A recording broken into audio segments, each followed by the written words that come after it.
On va juste dire un petit mot sur la fête de Tou Bishvat. C'est bon? Alors, c'est une fête qui est assez particulière. Parce que si on réfléchit un tout petit peu, a priori, on ne comprend pas du tout ce qui se passe. On est en train de faire une fête. On dit c'est quoi? C'est le nouvel an des arbres. Quel rapport avec nous? Et nous, on va fêter le nouvel an des arbres. Et en quoi ça me concerne maintenant le nouvel an des arbres? Qu'est-ce que je m'en fous maintenant le nouvel an des arbres? Et qu'est-ce que ça va m'apporter à moi dans ma vie? Et qui a dit que c'est le nouvel an des arbres? Et on est encore en plein milieu de l'hiver. Il n'y a pas de fruits, il n'y a rien. Et tu me dis c'est le nouvel an des arbres et tu vas le fêter en faisant quoi? En mangeant des fruits.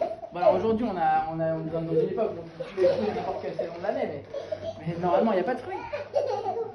Alors on ne comprend pas trop. C'est quoi cette fête? Qu'est-ce qui se passe?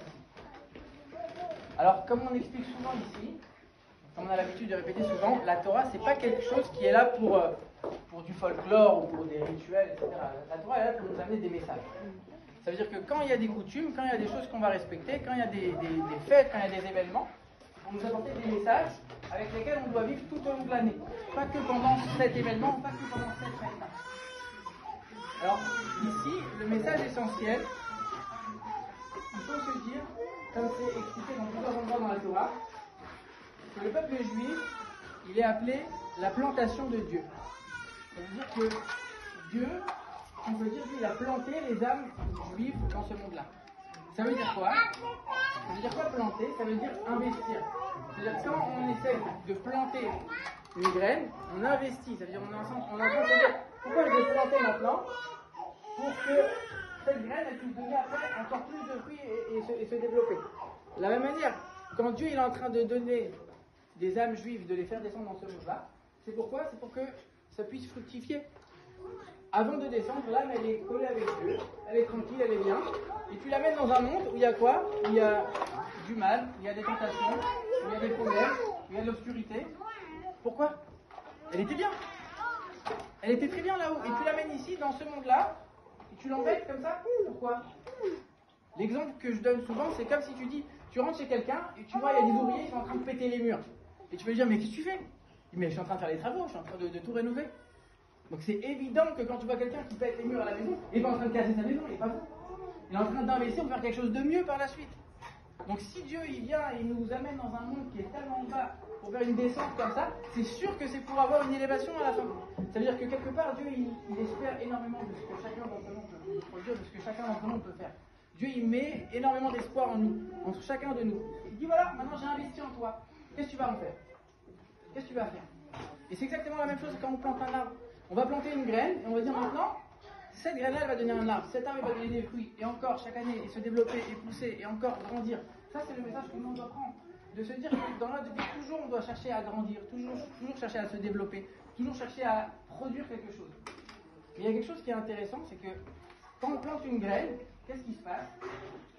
La graine, tu la mets sous la terre, la graine elle va pourrir. La graine elle va se décomposer, et après elle va pouvoir faire pousser quelque chose. Ça veut dire que ça doit nous amener un message. C'est qu'il y a des fois dans la vie, il y a des périodes qui sont un peu difficiles.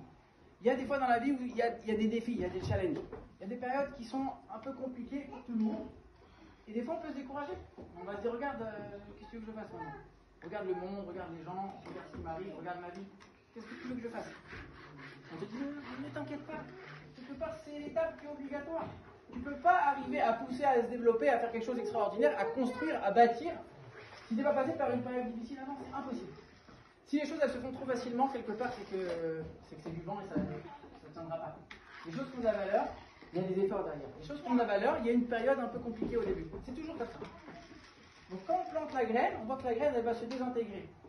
Ça peut nous apporter aussi un deuxième message. C'est que quelque part, on doit passer par une période qui est un peu moins agréable. Ça veut dire que quand on a envie de construire quelque chose, quand on a envie de faire quelque chose de productif et de créatif, on ne peut pas juste se dire il n'y aura que du kiff, ça va aller tout seul, etc. On a besoin de mettre un cadre. Et le cadre, des fois, ça fait un peu mal. On a besoin de se mettre un cadre, on a besoin d'avoir des règles, on a besoin d'avoir une certaine rigueur, même si ce n'est pas toujours agréable, mais cette rigueur-là, elle est indispensable pour pouvoir construire et édifier quelque chose qui va tenir par la suite. Ça, c'est un peu l'enseignement de Tou Bishvat. Et quand on regarde quelque part l'arbre, alors pourquoi, on n'a pas expliqué pourquoi, mais pourquoi on dit que c'est à cette période-là de l'année, on dit que c'est à cette période-là de l'année que la sève des arbres, elle recommence à donner progressivement de la vie qui va, dans quelques mois, donner des fruits. Parce que là, pour l'instant, on ne le voit pas, c'est que du potentiel. Mais déjà, le potentiel, c'est déjà une raison suffisante pour déjà commencer à se réjouir. Et quand on regarde les céréales, les plantes qu'on va semer, alors ça pousse assez rapidement. Et quelque part, c'est la graine qu'on a poussée et la plante qu'on va récolter, ou alors la céréale qu'on va planter et celle qu'on va récolter, elles se ressemblent un petit peu. Quand tu plantes une graine, l'arbre qui pousse, il n'a rien à voir avec la graine. Et l'arbre, il va mettre beaucoup plus longtemps à pousser.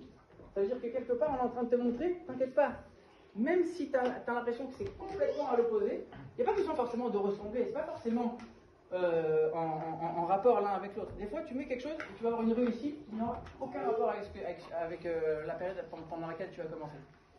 Ça, c'est le message particulier de l'arbre par rapport aux autres plantes. Je veux dire qu'il y a toujours un début, il y a toujours une période qui est un peu compliquée, mais le but, c'est d'arriver à construire, c'est d'arriver à toujours pousser, à progresser, à grandir, à s'élever.